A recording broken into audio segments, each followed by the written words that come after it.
Me llamo Rosa Rottenberg, nací en 1941 en el gueto de Varsovia. Creo que en el peor momento y en el peor lugar que puede nacer un niño judío. Mis padres se dieron cuenta desde el principio que yo no tenía ninguna chance de sobrevivir, no solo por la situación de guerra que se vivía, sino porque específicamente la sobrepoblación, el hacinamiento, el hambre, el frío que imperaban en Polonia y además como consecuencia de la guerra, hacía muy difícil que un bebé pudiera sobrevivir y aguantar toda esa situación. Y con gran dolor en el alma, como me imagino cualquier padre que se desprende de su hijo, empezaron a proyectar cómo y quién me sacaría del gueto, porque sabían que ellos no lo iban a poder hacer.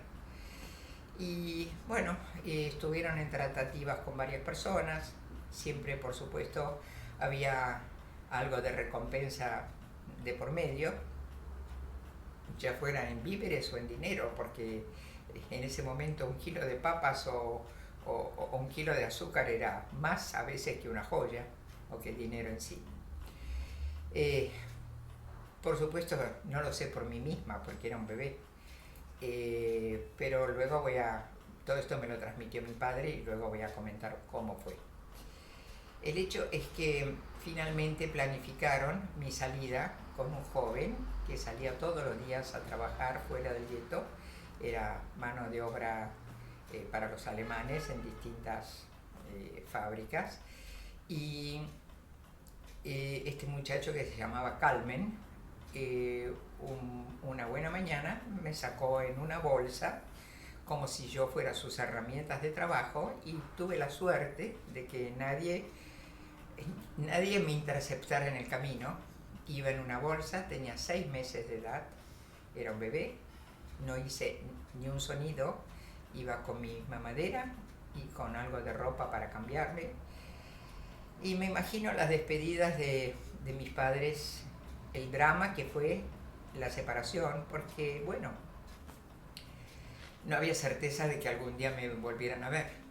Solamente tomaron una precaución, que fue la de colgarme en mi cuello una bolsita con un nombre falso. Obviamente, un nombre bien polaco. Mi nombre polaco era Wanda Darlewska, muy polaco, nada que ver con Rosa Rottenberg. Y bueno, una vez que Carmen llegó al otro lado, que pudo salir de las puertas, franquear las puertas del gueto, estaba todo arreglado, me depositó con bolsa y todo, o sin bolsa, no lo sé, en la puerta de una señora que resultó que era mi tía mayor, es decir, la hermana mayor de mi mamá, que vivía en la zona aria como polaca. Tenía todas las caras y todas las características de una polaca, hablaba perfectamente polaco y tenía su documentación polaca. Y entonces, bueno, mi tía hizo el show, me dejaron una nena, ¿qué hago ahora con esta nena? Porque había que, frente a los vecinos, aparentar toda una situación de una cosa así, hecha al voleo. Justo le tocó a ella que le dejaran una criatura en su puerta. Aquí que la hermana mayor de mi mamá, Stefa, a quien pude conocer muchos años después, tenía una excelente amiga cuyo novio trabajaba en la policía de Varsovia. Entonces, hablando con su amiga, hablando con el novio, dice: mira, yo no sé qué podemos hacer, pero por de pronto vamos a hacer la declaración de que te dejaron un chico abandonado. Y eso es lo que hicieron, fueron a la comisaría, hicieron la exposición de que yo había sido abandonada en la puerta de ella, que mi nombre era Wanda Darlewska, y que, bueno, ¿qué sugería la policía hacer conmigo? Porque ella era una mujer soltera, grande, no podía hacerse cargo de mí, pero bueno, yo ya estaba del otro lado. Y felizmente no era un varón. De manera que, ¿qué pasó conmigo? Luego nadie lo sabe. hay una especie de agujero negro durante no sé cuánto tiempo, y alguien, después de toda una cadena que debo haber pasado, me depositó en un orfanato en Varsovia. ¿Cuánto tiempo había pasado en el interín? No lo sé. Y bueno, me crié en ese orfanato hasta que vino mi padre a buscarme en el año 45 después de la guerra. Y entonces ahora voy a contar lo que pasó en el medio y después contaré lo que pasó desde que mi padre me encontró. Mis padres, con gran dolor en el alma de haberse desprendido de su única hija, de su único bebé, permanecieron en el gueto. Mi padre fue un activo luchador en el gueto de Varsovia y salió creo que con uno de los últimos convoyes que salieron desde el Umschlagplatz con la deportación de los judíos que quedaban vivos, porque la mayor parte de los judíos del gueto habían sido aniquilados. Muchos habían muerto por hambre, por pestes, por distintas razones, pero muchos habían muerto fusilados o quemados por la situación per se que ocurría en el gueto. Es decir, que salieron justo antes de la destrucción total del gueto, en el último convoy. Mi padre, que es el único que sobrevivió, cuenta que fueron recorriendo distintas zonas. Él nunca pudo recordar muy bien exactamente el periplo que tuvo que hacer, pero sí es consciente de que en una de las estaciones se abrió el portón del vagón y un alemán dijo: Wer Tischler ist? ¿Quién es un carpintero? ¿Quién de ustedes es un carpintero? Y mi madre le agarró el brazo y le levantó la mano, porque sospechó que si buscaban a alguien en especial, nada malo podía pasarle. Y tuvo mucha percepción, eso es evidente. Mi padre, que no sabía nada de carpintería más que lo elemental, porque él había tenido un depósito de maderas para los alemanes en su momento, pero no nada relacionado con la... Pero en realidad había tenido trato con carpinteros. Y tuvo la suerte, además, de que cuando ese alemán lo llevó al grupo de carpinteros, uno de los carpinteros que estaban ahí lo conocía de Varsovia, que le dijo: bueno, no te preocupes, yo te voy a ayudar, yo te voy a enseñar, vos trabajás y así vas a tener, primero, un trabajo en este campo, y segundo, una ración de comida asegurada. ¿Qué pasó con mi mamá? No se supo nunca. Alguien le dijo a mi papá después de la guerra que la habían visto, que yacía en el vagón sin vida. Ellos nunca más se volvieron a ver. De manera que mi padre pasó de varios campos de trabajo forzados, sobre todo en dos que estuvo en mayor tiempo, y en el último, que fue el campo de Bujin, cuando entraron los rusos y lo liberaron al campo. Y yo digo lo mismo que Jack Fuchs: nadie liberó a los campos, se fueron encontrando con los campos a medida que avanzaban, porque de haber querido liberarlos, creo que las grandes potencias de mucho antes sabían lo que estaba ocurriendo y tenían el diagrama de las líneas férreas y tenía todo. Si hubieran querido interrumpir, lo podrían haber hecho, y es mi idea realmente. Pero bueno, la realidad fue otra. Tanto aliados, ingleses, rusos, entre comillas, liberaron los distintos campos. Uno de ellos fue el de mi padre. Cuando mi padre salió del campo con nada, como él siempre decía, salí del campo con piojos, nada más, porque no tenía nada,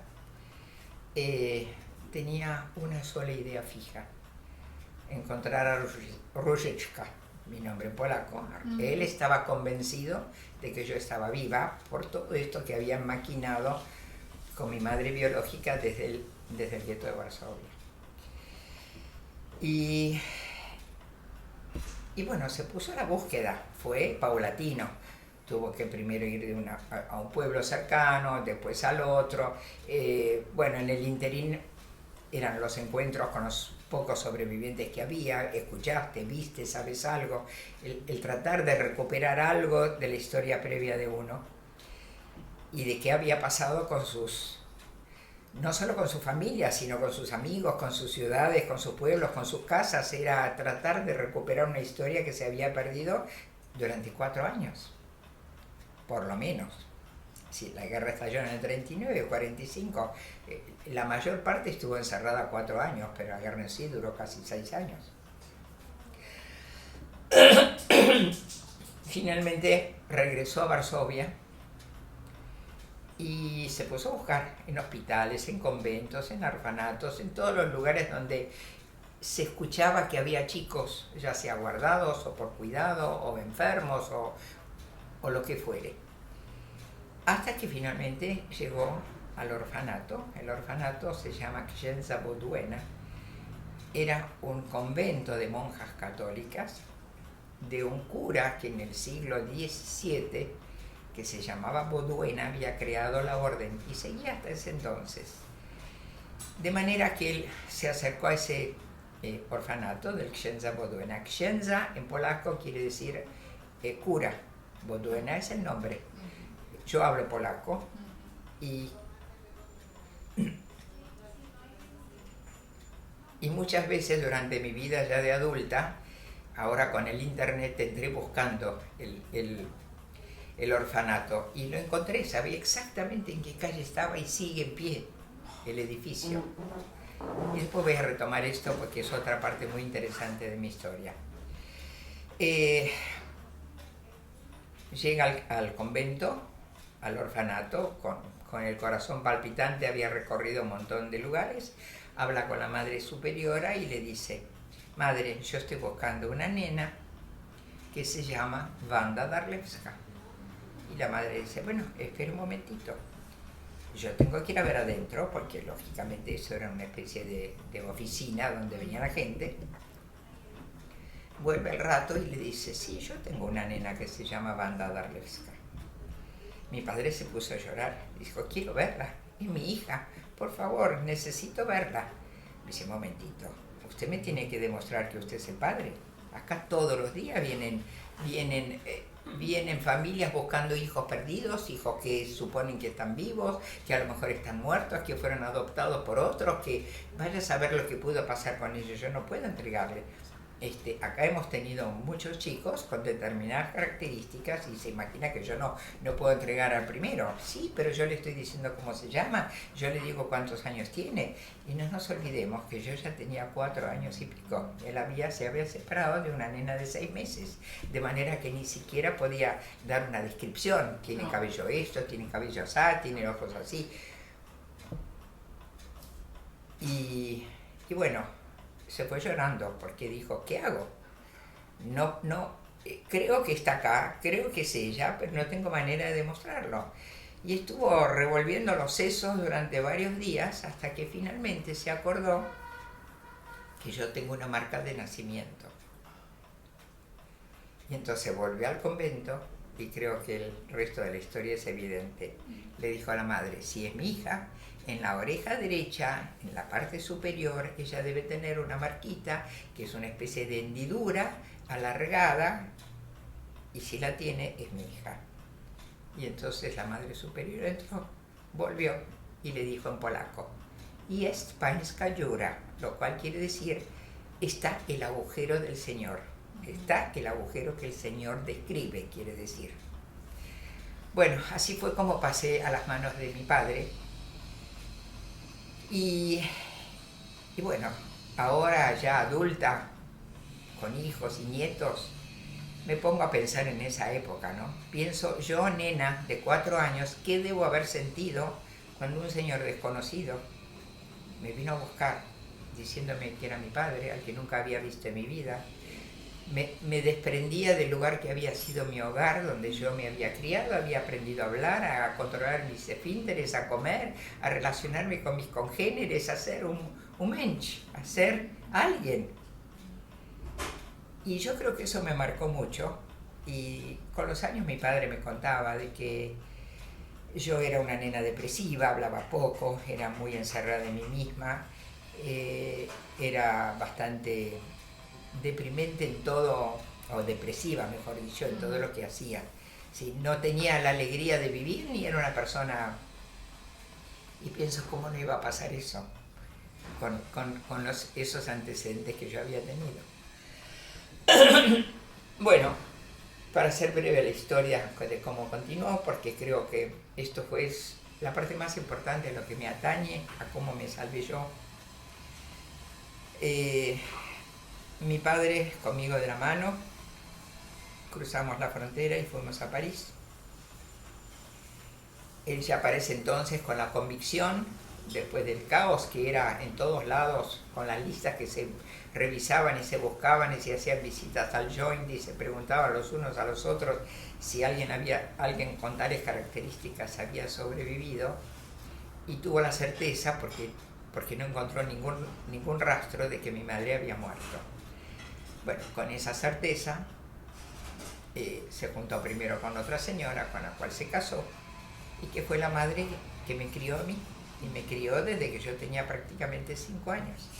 Con ella que tuvo 3 hijas más, yo tengo 3 hermanas, somos 4 mujeres, 3 vivimos acá en Buenos Aires y una vive en Israel. Con los años vivimos en París desde el año 45 hasta el año 50. En el año 50 había muchos rumores de una guerra con Corea. Mi padre dijo: yo otra guerra no voy a pasar. Y dijo: me quiero ir de Europa. Y bueno, ¿era dónde ir? La familia se había perdido toda. Mi madre no estaba, la familia de mi madre no se sabía nada. Mi padre, eran 6 hermanos, el único que sobrevivió fue él.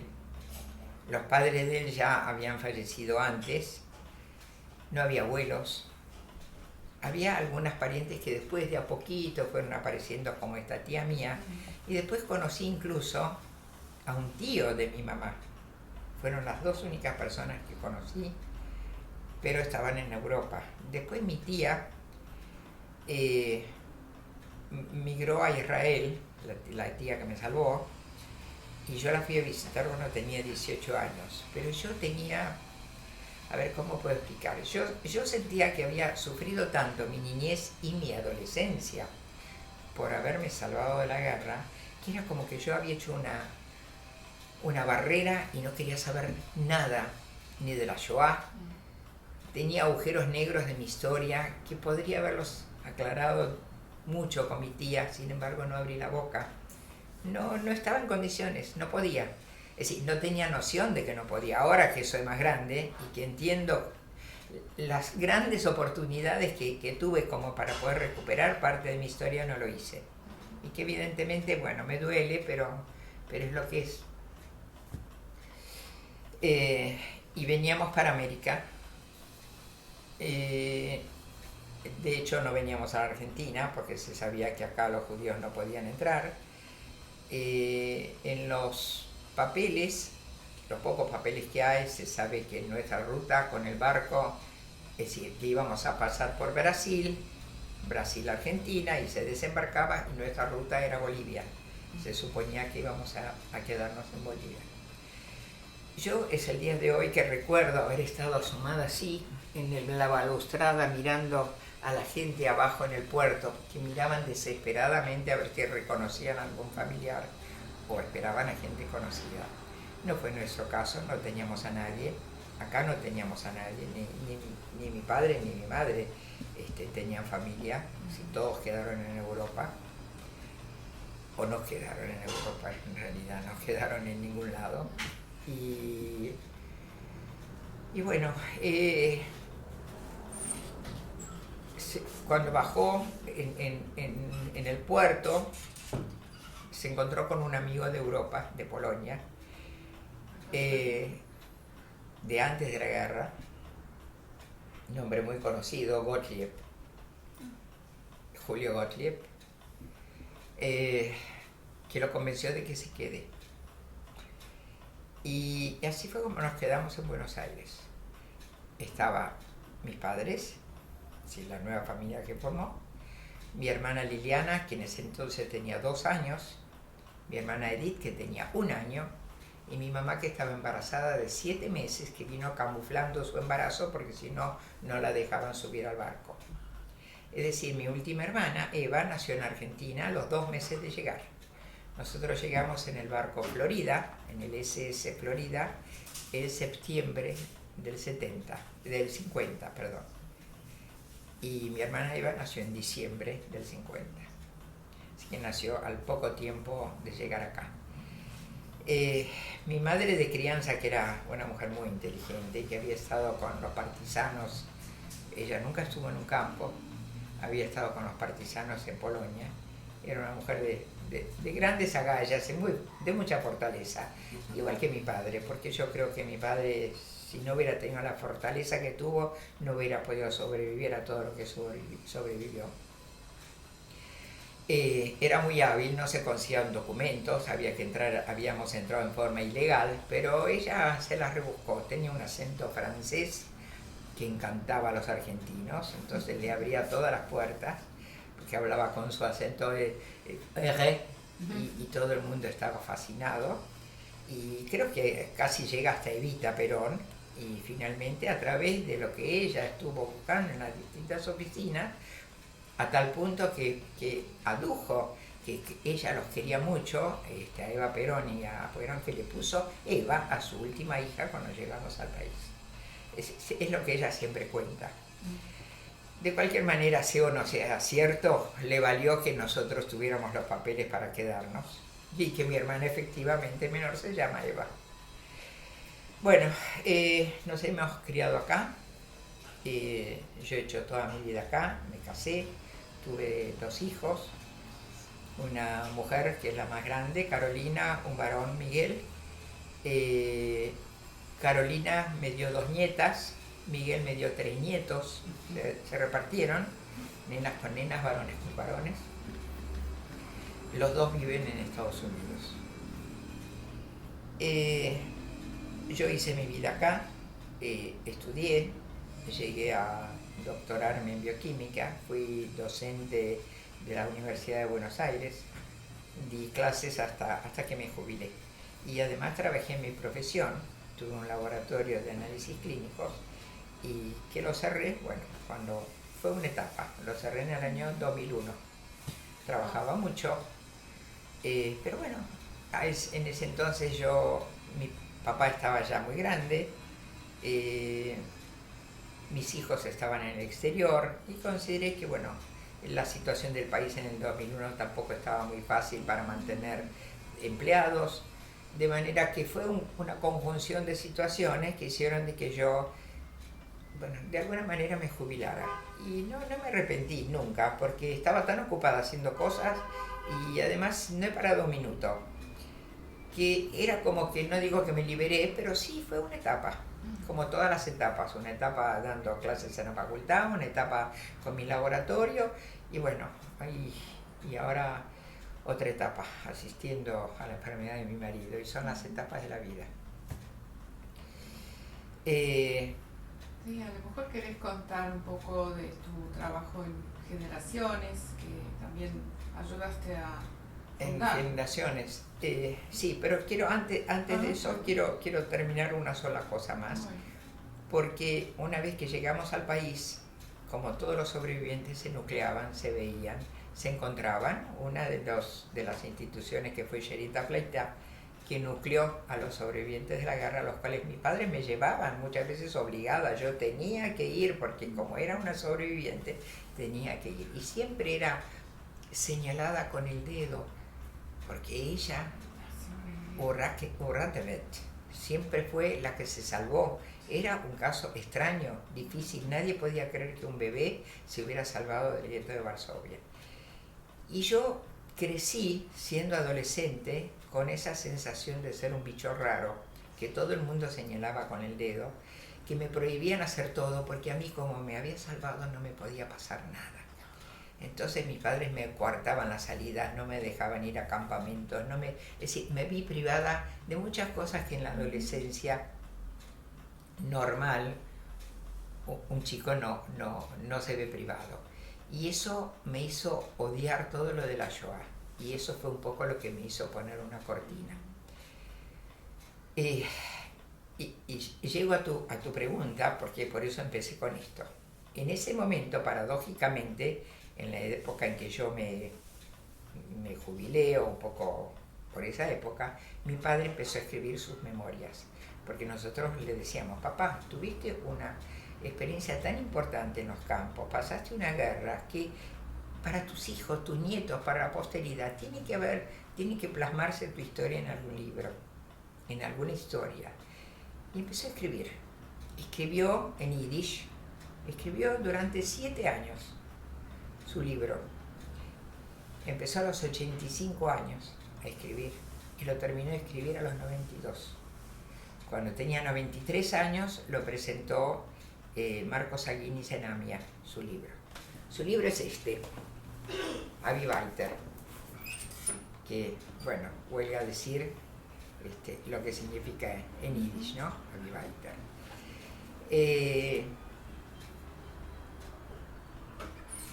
Este libro cuenta todo, es su testimonio de lo que él pasó. Empieza con historias de antes de la guerra, cómo era la vida en Varsovia, cómo era su familia, cómo empezó la guerra, mi nacimiento, su deportación, mi sacada del gueto y todas las experiencias, anécdotas que él tuvo en varios de los guetos. No todas, supongo, pero muchas. Algunas hasta graciosas, tenía un buen sentido del humor, a pesar de lo triste de la situación. Y este libro, un día yo voy a almorzar a la casa de él, como íbamos todas las hermanas, y está la primera prueba de galera sobre la mesa. Y le digo, papá, ¿le puedo echar una mirada a ese libro? Pero por supuesto, me dice, ¿cómo no vas a saber? Está tu historia ahí. Y agarro el libro, empiezo a leer, y me empiezo a poner muy mal. Porque me di cuenta que la persona que lo había traducido al español, lo había traducido muy mal. Las frases no tenían buen sentido y era ya una prueba previa a la imprenta.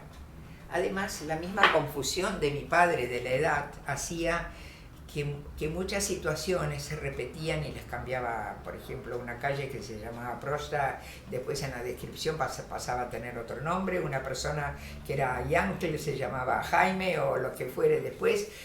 Era muy confuso y me dio mucha lástima de que vivencias tan importantes se arruinaran y dejaran de tener sentido por lo mal que estaban redactadas.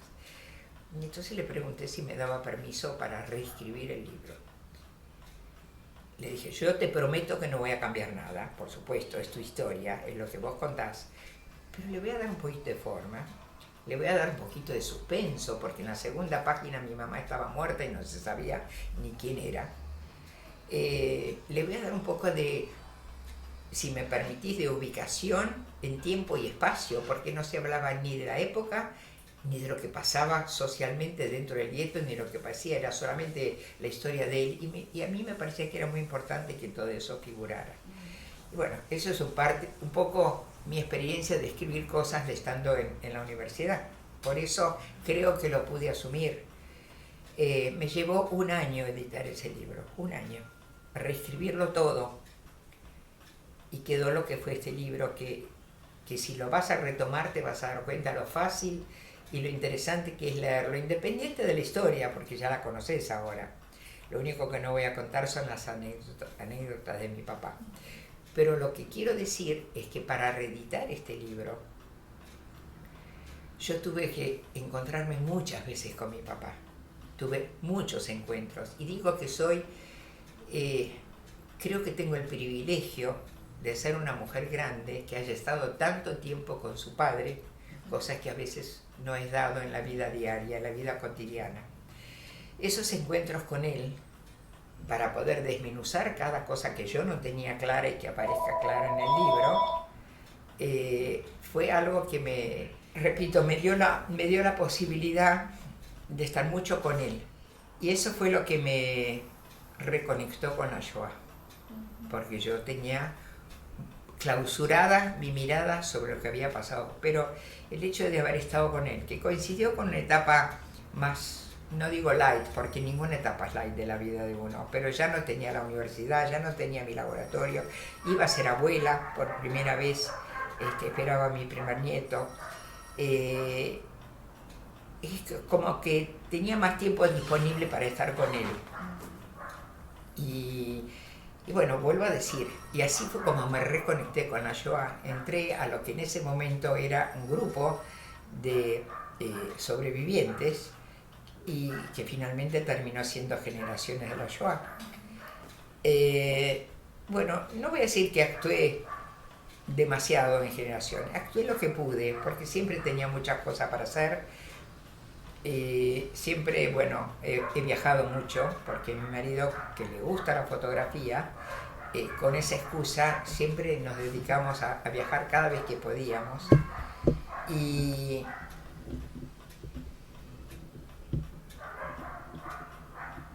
bueno, no sé, me perdí un poco en lo que quería decir. Sí, no, con respecto a generaciones, sí, he participado de algunos proyectos de generaciones, salvo el proyecto Aprendiz, que no, pero estoy muy involucrada con la redacción del libro y con el anuario que publica Generaciones. Ya estamos por el anuario número 8, que se va a aparecer prontamente, que son compilaciones de situaciones, primero que es historia, pero historia relatada de una manera diferente a un compendio de historia, y que está basado mucho en testimonios personales de los sobrevivientes, y cada uno de estos fascículos toma un aspecto diferente de la Shoah. Y entonces es muy interesante, y es un material didáctico muy interesante que se reparte gratuitamente a escuelas.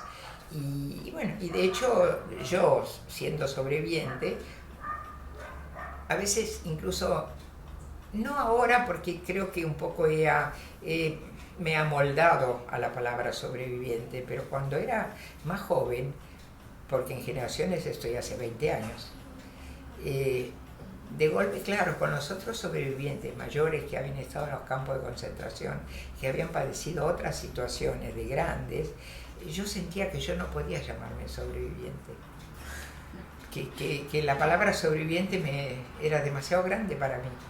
Bueno, con los años aprendí que tuve mi porción de supervivencia en eso, y que no importa la edad que uno tenga, que cada historia es única, y cada uno lo vivió de otra manera. Algunos tuvieron la mala suerte de ser víctimas personales de los campos y de los trabajos forzados, y otras fueron víctimas a lo largo de su vida. Yo considero que mi vida fue victimizada de alguna manera por este nacimiento mío en el gueto de Varsovia.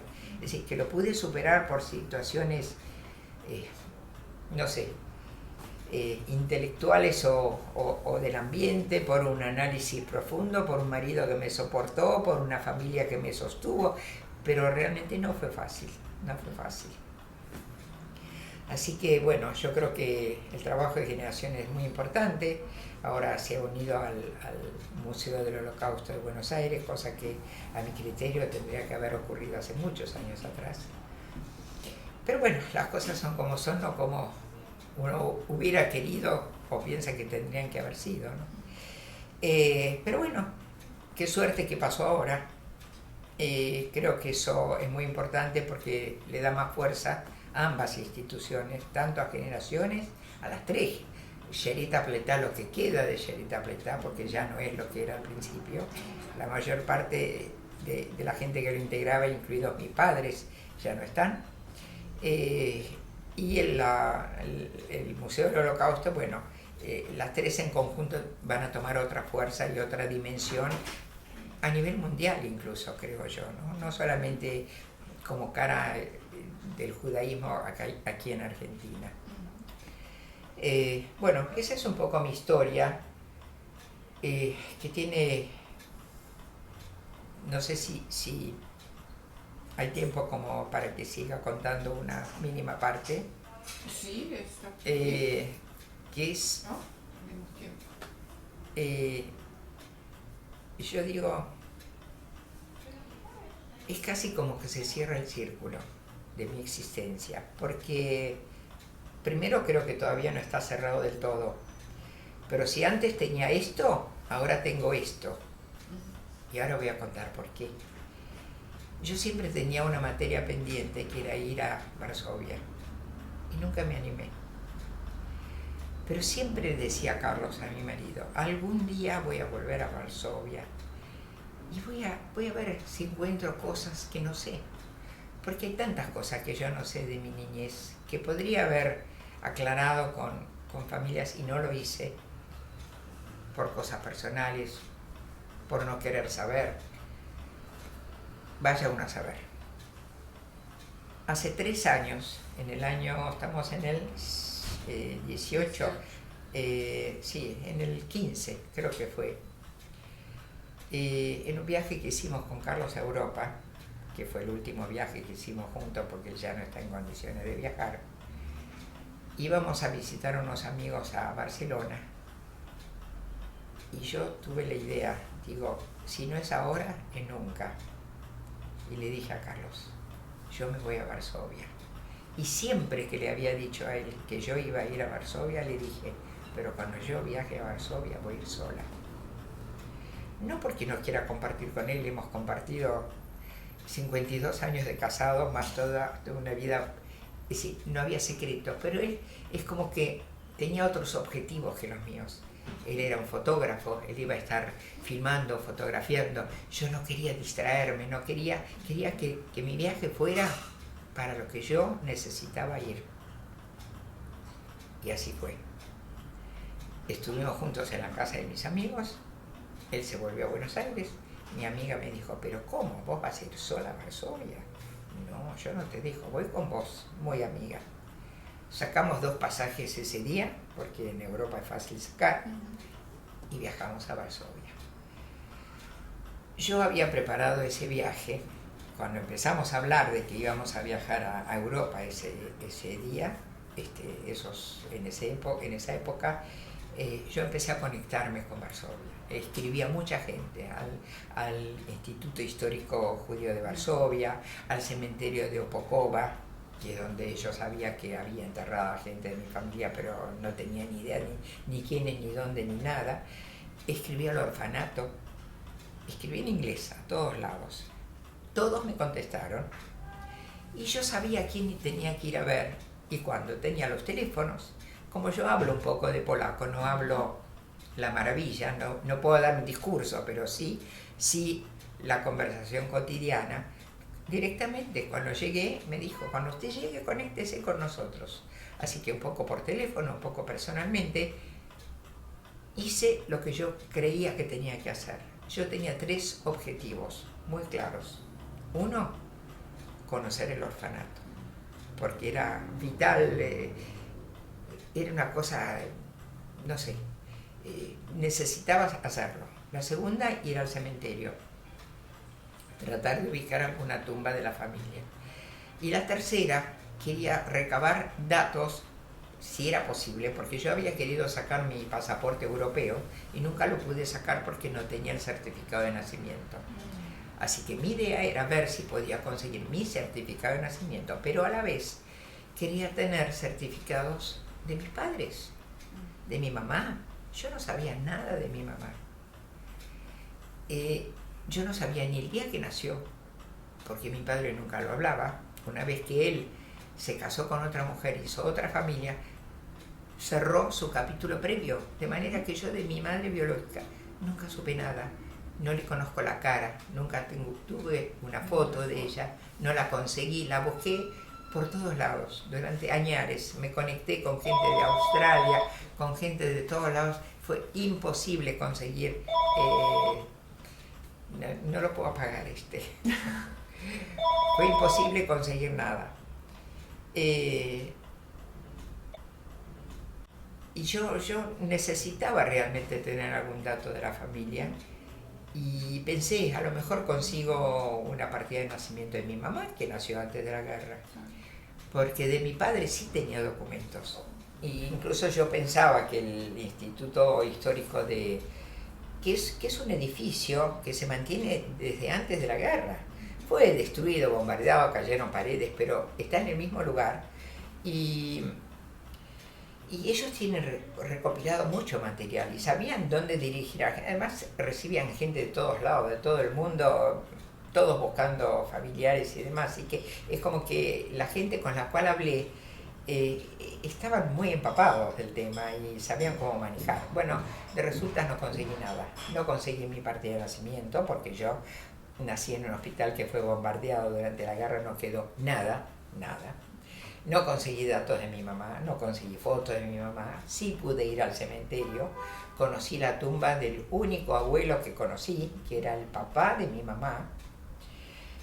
Fui al orfanato pensando que iba a recordar algo, que me iba a sonar algo, pero también había sido bombardeado en varias oportunidades. Si bien estaba fuera del área del gueto en sí, bueno, toda la ciudad había sido bombardeada, toda Varsovia, así que la persona que me atendió, que ya no era una monja católica, estaba en manos de gente de civil, seguía funcionando, o sigue funcionando, porque esto lo vi hace 3 años, en el mismo predio, en el mismo lugar, un poco más chico, pero para niños carenciados o familias con problemas, pero la señora que lo regenteaba, que era ni siquiera era una empleada, pero muy, muy avesada, bueno, me dio bastante información, pero una de las cosas que más me impactaron fue que me trajo un libro enorme, de esos de tapa dura,